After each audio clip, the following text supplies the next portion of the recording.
தேவன் நல்ல பரிசுத்த ஆவியானவர் எப்படி இந்த 8 மாதங்கள் நடத்தி வந்தாரோ அதே போல இந்த 9வது மாதத்திலையும் நடத்துவார். எல்லாம் சேர்ந்து மனதார காலையிலேயே ஹல்லேலூயா. நீரே என் தேவன், நல்ல பரிசுத்த ஆவியானவர் செம்மையான வழியிலே நடத்த வேண்டுமே, செம்மையான வழியிலே நடத்த வேண்டுமே. மேக ஸ்தம்பமே, அக்கினி ஸ்தம்பமே, தேற்றும் தெய்வமே, துணையாளரே.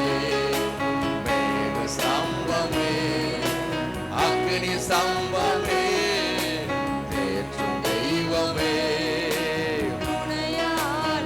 சொல்லுங்க சொல்லுங்க. உம்மையே நம்பியுள்ளே, நீர் விரும்பும் நல்ல பாதைகளில் தினந்தோறும் காட்ட வேண்டும் திவ்யநாதரே, தினந்தோறும் காட்ட வேண்டும் திவ்யநாதரே.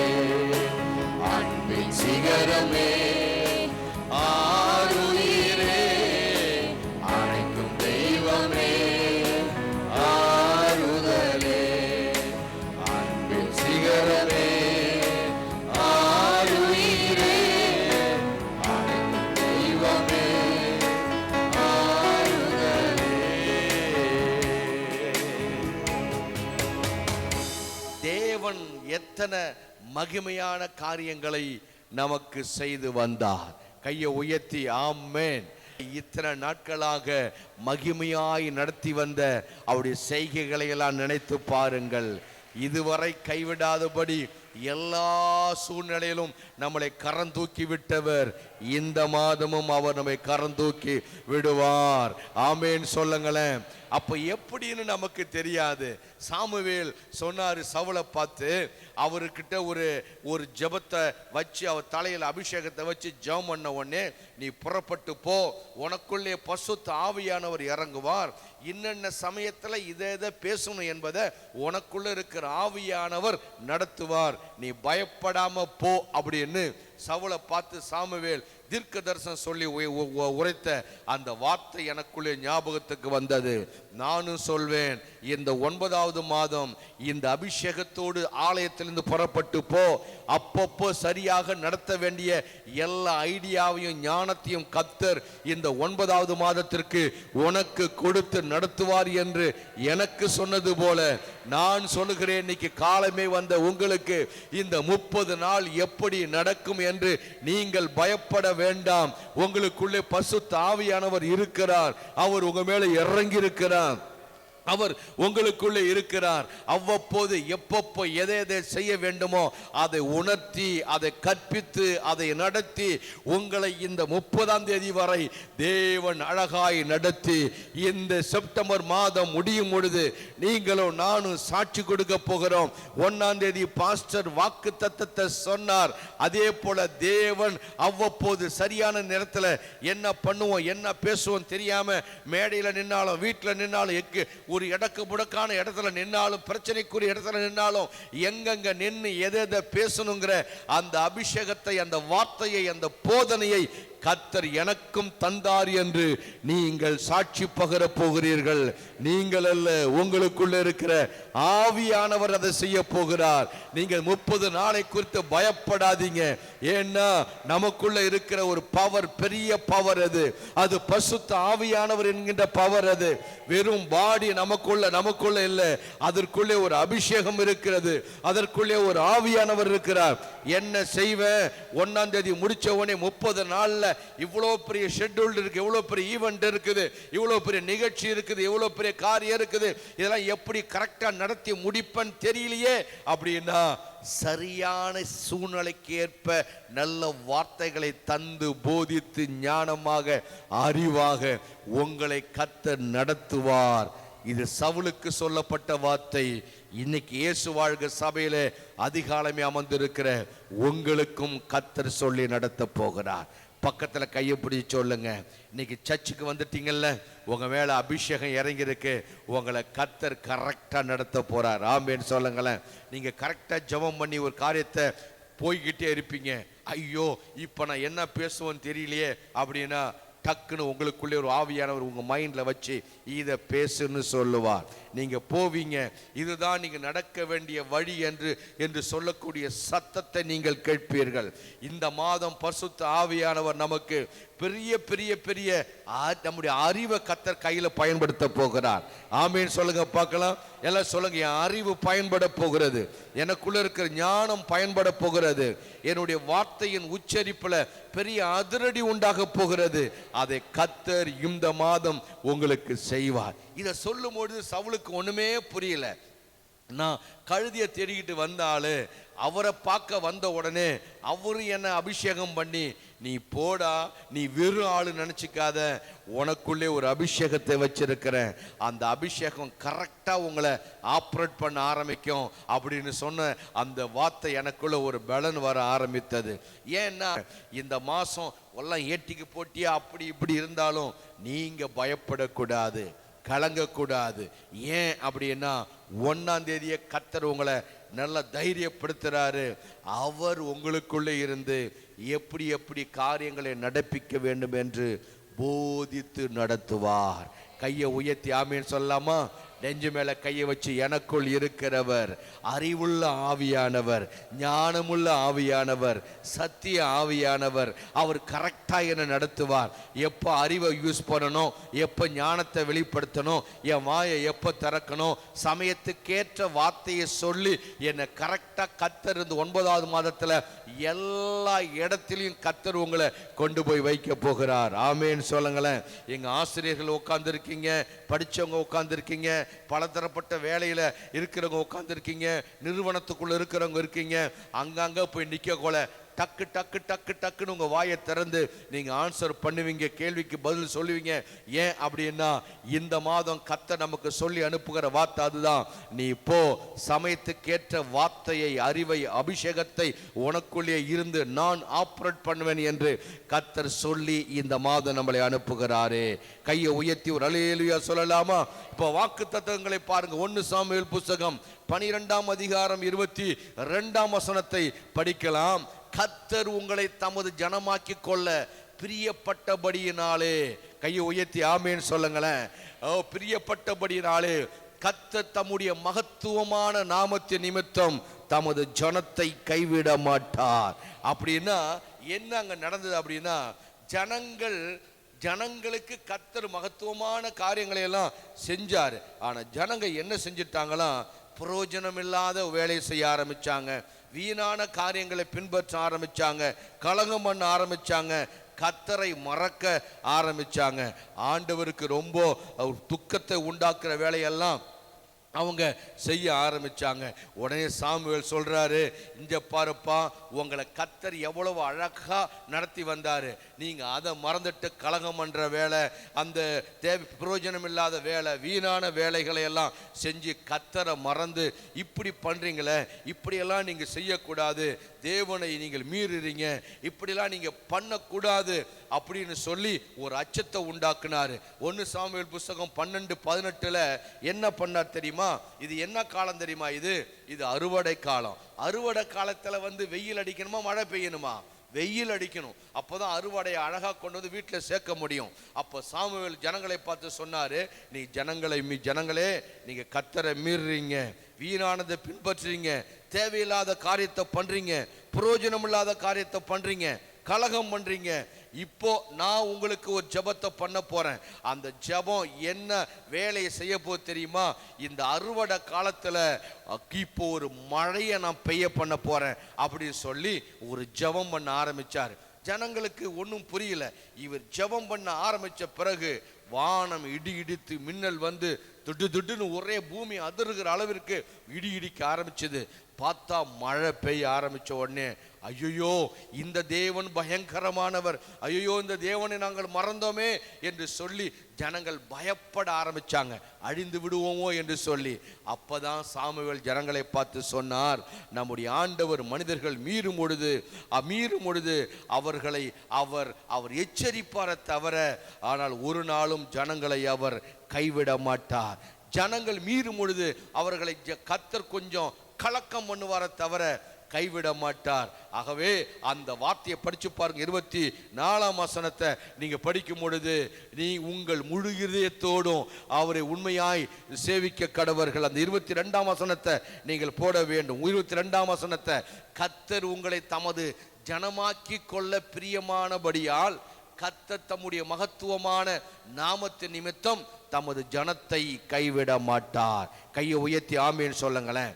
அப்போ ஒரு மெசேஜை சாமுவேல் சொல்றாரு ஜனங்களை பார்த்து, நீங்க மீறும் பொழுது அவர் கவலைப்படுவார தவிர, என் ஜனங்கள் எவ்வளவு நன்மையை நான் செஞ்சுக்கிட்டே அவங்களுக்கு வரேன், அவங்க என்னை மீறுறாங்களேன்னு சொல்லி ஆண்டவர் கவலைப்படுவார்.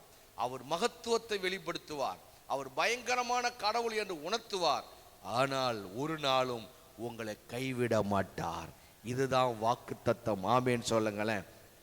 உலகம் சொல்லும், சாத்தான் சொல்லுவான், ஏன் நம்ம மாமிச சிந்த சொல்லும், சில பிரசங்க சொல்லுவாங்க, கர்த்தர் உன்னை கைவிட்டுட்டாரு, கர்த்தர் உன்னோட இல்லை, நீ கர்த்தரை மீறிட்ட, வீணானதை பண்ணிட்ட, இப்படிலாம் பண்றதுனால கர்த்தர் அவர் கவலைப்படுவார், நம்மளை அச்சப்படுத்துவார், அவருடைய பவர் என்ன என்பதை காட்டுவார். ஆனால் ஒரு நாளும் தம்முடைய பிள்ளைகளை கைவிட மாட்டார். ஹல்லேலூயா. இதுதான் நமக்கு கர்த்தர் சொல்லுகிற நல்ல வார்த்தை. சொல்லுங்க, பக்கத்தில் கை பிடிச்சி, நீங்க மீறினாலும் சரி, வீணானதை பின்பற்றினாலும் கர்த்தர் உன்னை கைவிடவே மாட்டார். ஆனா கவலைப்படுவார், என் பிள்ளைகளுக்கு உணர்வில்லையே, எங்க பிள்ளைகளுக்கு அந்த சிந்தை இல்லையே, என்னை புரிந்து கொள்ளவில்லையே, எவ்வளவு மகிமையான காரியத்தை நான் செஞ்சேன் அப்படின்னு அவர் கவலைப்படுவார். ஆனால் ஒரு நாளும் கைவிடவே மாட்டார். அதுதான் நம்முடைய ஆண்டவர் இயேசு. ஏன் அப்படின்னா, பைபிளை பாருங்க, கர்த்தர் தம்முடைய மகத்துவமான நாமத்தின் நிமித்தம் தம்முடைய ஜனங்களை கைவிட மாட்டார். ஏன் அப்படின்னா, அவர் தமக்கு பிரியமான ஜனங்களாக அவர் எடுத்துக்கொண்டாராம். வார்த்தையை பாருங்க, கர்த்தர் உங்களை தமக்கு ஜனமாக்கி கொள்ள பிரியமானபடியினாலே. அப்ப கர்த்தர் நம்மளை ரட்சித்து ஏதோ மானங்கனியா 10ஓட 11 சேர்க்கல, நம்ம மேல பிரியம் வைத்து அவருடைய பிள்ளையாய் சேர்த்து கொண்டாராம். எப்பொழுதுமே அவங்களுக்கு பிரியமான எதையுமே நம்ம விட்டு கொடுக்க மாட்டோம். அதே மாதிரி நீங்களும் நானும் கர்த்தருக்கு பிரியமான ஜனம். ஆகவே கர்த்தர் நம்மை கைவிடவே மாட்டார். மனுஷன்தான் உடன்படிக்கை பண்ண பிறகு, பேசின பிறகு மனுஷன் மீறுவான், மனுஷன் மாறுவான், தேவன் மீறவும் மாட்டார், தேவன் மாறவும் மாட்டார். எல்லாம் அறிக்கை பண்ணுங்க பார்க்கலாம். கர்த்தர் நம்ம மேல பிரியம் வைத்து தமக்கு சொந்தமான ஜனங்களாய் கையில் எடுத்து உன்னை கைவிட மாட்டேன் என்று வாக்கு பண்ணின பிறகு நம்முடைய ஆண்டவர் அந்த உடன்படிக்கையை மீறவும் மாட்டார், அந்த உடன்படிக்கையிலிருந்து அவர் மாறவும் மாட்டார். ஆனால் மனிதன் மீறி விடுவான், மனிதன் மாறி விடுவான். மனிதனை போல கடவுளை பார்க்க வேண்டாம். நம் கடவுள் நம்மை பிரியம் வைத்து ரட்சித்தபடியினாலே நான் 9வது மாதம் தைரியமா நின்று உங்களுக்கு கர்த்தருடைய வார்த்தையை பேசுறேன். ஒரு நாளும் கர்த்தர் என் மேல வைத்த பிரியத்தை மாற்ற மாட்டார். என் மேல கர்த்தர் வைத்த பிரியத்தை அவர் ஒரு நாளும் மீற மாட்டார், என்னை கைவிடவே மாட்டார். எல்லாம் 22ஆம் வசனத்தை 1 சாமுவேல் 12:22 சேர்ந்த திரையில ஒரு வசனத்தை அறிக்கை பண்ணுங்க பார்க்கலாம். கர்த்தர் என்னை அவருக்கு பிரியமான ஜனமான அவர் ஜனமாக்கி கொள்ள பிரியமானபடியினாலே கர்த்தர் அவருடைய மகத்துவமான நாமத்தின் நிமித்தம் என்னை கைவிடவே மாட்டார். இந்த வசனத்தை எப்படி சொல்லணும்? என்னை ஒரு நாள் கைவிடவே மாட்டார். சிரிச்ச முகத்தோடு சொல்லுங்க பார்க்கலாம், அவர் பிரியமான ஜனம் நான். அப்போ இந்த 1ஆம் தேதி சிரிச்ச முகத்தோடு இந்த வாக்கு தத்தத்தை பாருங்க, தியானம் பண்ணி பாருங்களேன். அவருக்கு பிரியமான ஜனம் நான். அவர் ரட்சிப்பு பிரியமான ரட்சிப்பு. ஆகவே என்னை ஒரு நாளும் அவர் கைவிட மாட்டார். மனுஷன்தான் மாறுவான், மீறுவான், என் தேவன் கைவிடவே மாட்டார். கையை உயர்த்தி ஒரு ஹல்லேலூயா. 1 ராஜாக்கள் புஸ்தகம் 6ஆம் அதிகாரம் 13ஆம் வசனத்திலேயும் கர்த்தர் இப்படிதான் சொல்லுகிறார், இஸ்ரவேல் புத்திரர் நடுவிலே வாசம் பண்ணி என் ஜனமாகிய இஸ்ரவேலை கைவிடாதிருப்பேன் என்றார். எல்லாரும் சேர்ந்து அறிக்கை பண்ணலாம் இந்த வசனத்தை. இஸ்ரவேல் புத்திரர் நடுவிலே வாசம் பண்ணி என் ஜனமாகிய இஸ்ரவேலை கைவிடாதிருப்பேன். நம்மோடு வாசம் பண்ணுவார் ஆண்டவர். டிராவல், இன்னைக்கு கிளம்புறீங்கல்ல, உங்களோடு கர்த்தருடைய மேகம் வரும். ஆமீன் சொல்லுங்களேன். கர்த்தருடைய அக்கினி ஸ்தம்பம் வரும். நல்ல ராத்திரியில் கர்த்தர் ஹீட்டா இருப்பார், பகல்ல குளிர்ச்சியா இருப்பார். அவருடைய மேகம் நம்மோடு கூட வர ஆரம்பிக்கும். நம்மோடு அவர் வாசம் பண்ணுவார். அவர் ஒரு நாளும், அந்த வசனத்தை படிச்சு பாருங்க, என் ஜனமாகிய இஸ்ரவேலை கைவிடாதிருப்பேன். நீங்களும் நானும் ஆவிக்குரிய இஸ்ரவேலர்கள். அவர் நம்மளை எப்படி சொல்றாரு? என் ஜனம். எல்லாம் சொல்லுங்களேன். நான் ரத்தம் சிந்தி மீட்டப்பட்ட என் ஜனத்தை ஒரு நாளும் கைவிடாதிருப்பேன். அறிக்கை பண்ணுங்க, என் ஜனத்தை ஒரு நாளும் கைவிடாதிருப்பேன். நான் யாருடைய ஜனம் தெரியுமா? கர்த்தருடைய ஜனம். ஜனம்னு கர்த்தர் சொல்ல, அது என் ஜனம் பாது, என் உறவு பாது. அப்ப கர்த்தர் நம்மளை உரிமை பாராட்டுகிறார். நம்ம சில வேளைகளில் தேவன் நம்ம எப்படி உரிமை பாராட்டுகிறார், எப்படி அவர் நேசிக்கிறார் என்பதை மறக்கிற நிலை வரும். ஆனால் 1ஆம் தேதி கர்த்தர் மறுபடியும் நம்மளை ஞாபகப்படுத்துகிறார், என் ஜனத்தை நான் ஒரு நாளும் கைவிடாதிருப்பேன். ஆமீன் சொல்லுங்களேன். நான் சொல்றேன், இந்த மாசம் டிராவல் பண்ணுங்க. நானும் இந்த மாசம் பெரிய 3 காரியத்தை கையில வச்சுதான் ஜெபத்தோடு இயங்குறேன். நான் அறிக்கை பண்றேன், இந்த மாசம் கர்த்தர் என்னை கைவிட மாட்டார். என்னோட எத்தனை பேர் நீங்கள் அறிக்கை பண்றீங்க? என்னையும் கர்த்தர் இந்த மாதம் கைவிடவே மாட்டார். 94ஆம் சங்கீதம் 14ஆம் வசனத்துல கர்த்தர் தம்முடைய ஜனத்தை நிகழவிடாமலும் தம்முடைய சுதந்திரத்தை கைவிடாமலும் இருப்பார். அது பிரியப்பட்டு ரட்சித்தாராம், என்னுடைய சுதந்திரம் என்று சொல்லுகிறார். அப்ப ஏன் கர்த்தர் கைவிட மாட்டார் அப்படின்னா, என்னுடைய சுதந்திரம் இது. ஆமேன்னு சொல்லுங்களேன். ஹல்லேலூயா. இயேசு இன்னைக்கு உங்களை பார்த்து என்னை பார்த்து 1ஆம் தேதி சொல்லுகிற வாக்கு தத்துவம், என்னுடைய சுதந்திரத்தை நான் கைவிட மாட்டேன். கைவிடுதல் என்றால் அதை லேசா நினைச்சிடக்கூடாது. இந்த வார்த்தையினுடைய வேல்யூ என்ன தெரியுமா? இக்கட்டான நேரத்தில் ஒருத்தன் உங்களை கைவிட்டானா அப்போ தெரியும் உங்களுக்கு அது நிலைமை என்னன்னு. நம்பி ஒருத்தங்க கைவிட்டாங்கன்னா அந்த வழி என்னன்னு உங்களுக்கு தெரியும். கர்த்தர் இதுவரை நம்மை கைவிடவே இல்லை, இந்த மாதமும் கைவிட மாட்டார். ஆபத்து காலத்தில் கைவிடுவது மனிதனுடைய இயல்பு. ஆபத்து காலத்தில் ஓடி வந்து காப்பாற்றுவது நம்முடைய ஆண்டவர் இயேசுனுடைய இயல்பு. நான் சொல்ல நீங்க ஆமேன் சொல்லலாம், கையை தட்டலாம், ஆமேன் என்று சொல்லுங்களேன். ஆபத்து காலத்தில் கைவிடுவது மனிதனுடைய இயல்பு. ஆபத்து காலத்தில் ஓடி வந்து நம்மை காப்பாற்றுவதுதான் நம்ம தேவனுடைய இயல்பு குணம். வசதி வரும் வரை கைவிடாதிருப்பது மனிதனுடைய இயல்பு. இறுதி வரை கைவிடாதிருப்பது நம்முடைய ஆண்டவர் இயேசுனுடைய இயல்பு. மனித கரங்களுக்கு எப்பொழுதுமே ஒரு வரைமுறை உண்டு. மனிதன் எப்போதுமே லிமிட்டுக்கு மீறி நம்ம கை கொடுக்க மாட்டான். ஒரு லிமிட் அளவுக்கு தான் அவனுடைய அன்பு, அவன் கை கொடுப்பதெல்லாம். மனிதனுடைய கரங்களுக்கு ஒரு வரைமுறை உண்டு. சற்று நேரம் தாங்கினால் கூட அவன் களைத்து விடுவான்.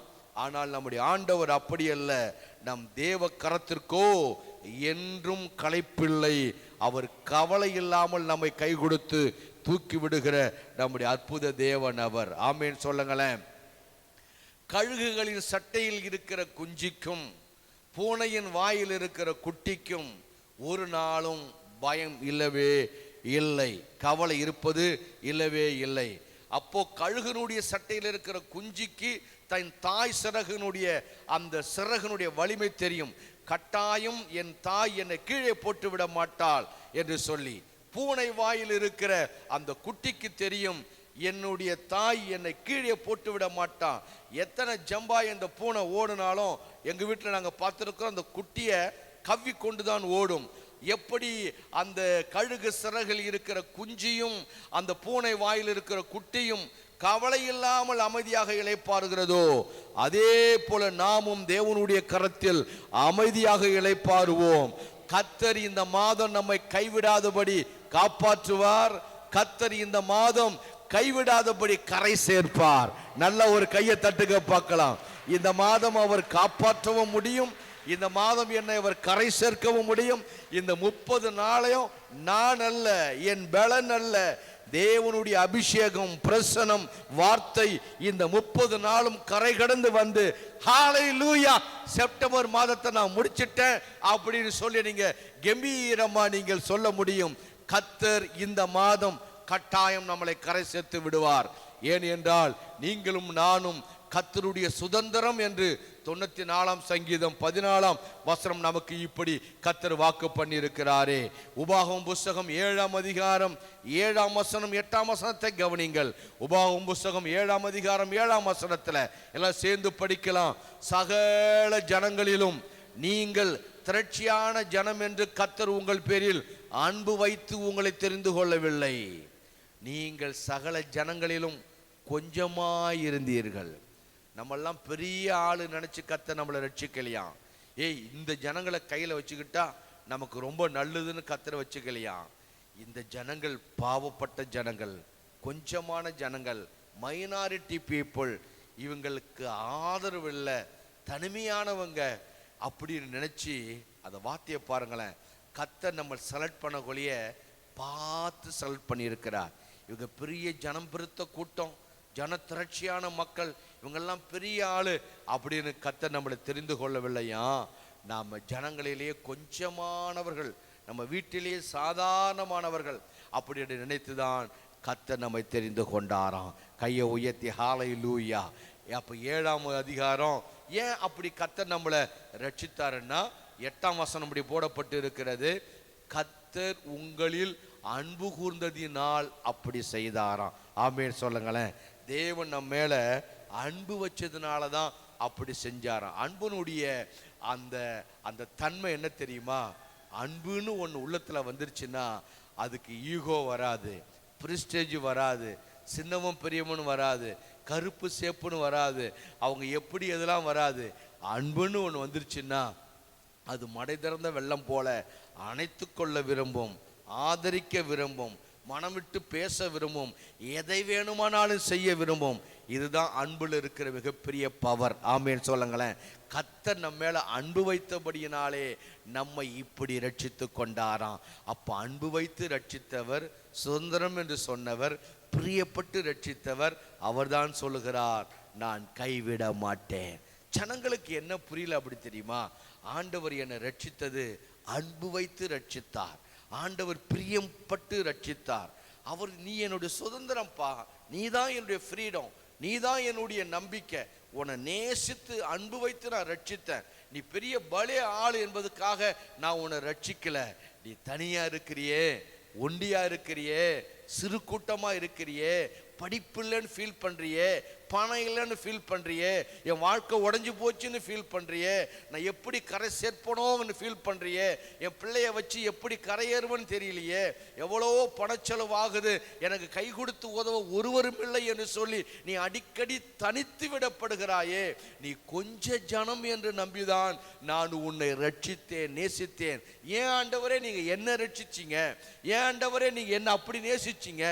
ஏன் நீங்க என்ன சுதந்திரம்னு சொல்றீங்க? ஏன் நீ என் பங்குன்னு சொல்றீங்க? ஏன் என் மேல பிரிய வச்சீங்க? அப்படின்னா 8ஆம் வசனம் சொல்லுகிறது, உபாகமம் 7:8, கர்த்தர் உங்களிடத்தில் அன்பு கூர்ந்ததினால். ஒரு கையை தட்டுங்களேன்.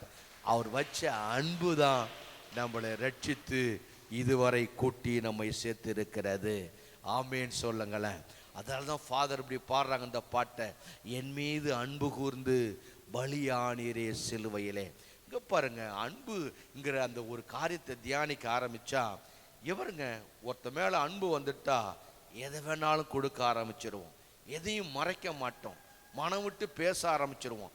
அன்புள்ளவங்க ஓங்கி அடிச்சாங்கன்னா அந்த வலி வலிக்காது, ஆனா பிடிக்காதவங்க லேச முறைச்சாலே நமக்கு வலிக்கும். அன்புள்ளவங்க அடிச்சா வலிக்காது. அன்புள்ளவங்க நம்ம எவ்வளோ வேலை வாங்கினாலும் அந்த வேலை நமக்கு தெரியாது. அந்த யாக்கோபு அவன் 2வது மனைவி, அந்த மனைவிக்காக இன்னும் 7 வருஷம் எக்ஸ்ட்ரா வேலை செஞ்சான். அந்த நாட்கள் அவனுக்கு கொஞ்ச நாள் போல இருந்ததாம். என்ன காரணம்னு கேட்டா அந்த அன்பின் அடையாளம் அது. ஆமேன்னு சொல்லுங்களேன். தேவன் நம்மளை ரட்சித்தது நல்லவங்கன்னா ரட்சித்தாரு, பிரியாளுன்னா ரட்சித்தாரு, நம்ம அவங்களுக்கு உண்மையா இருப்போன ரட்சித்தாரு. இல்லை இல்லை, நம்ம சிறு கூட்டம் சாதாரண ஜனங்கள் என்று ரட்சித்த அந்த கர்த்தர் சொல்லுகிறார், இந்த 9வது மாதம் நான் உன்னை கைவிட மாட்டேன். ஆமென் என்று சொல்லுங்களேன். நான் உன்னை கைவிட மாட்டேன். அப்ப நாம செய்ய வேண்டிய வேலை என்ன?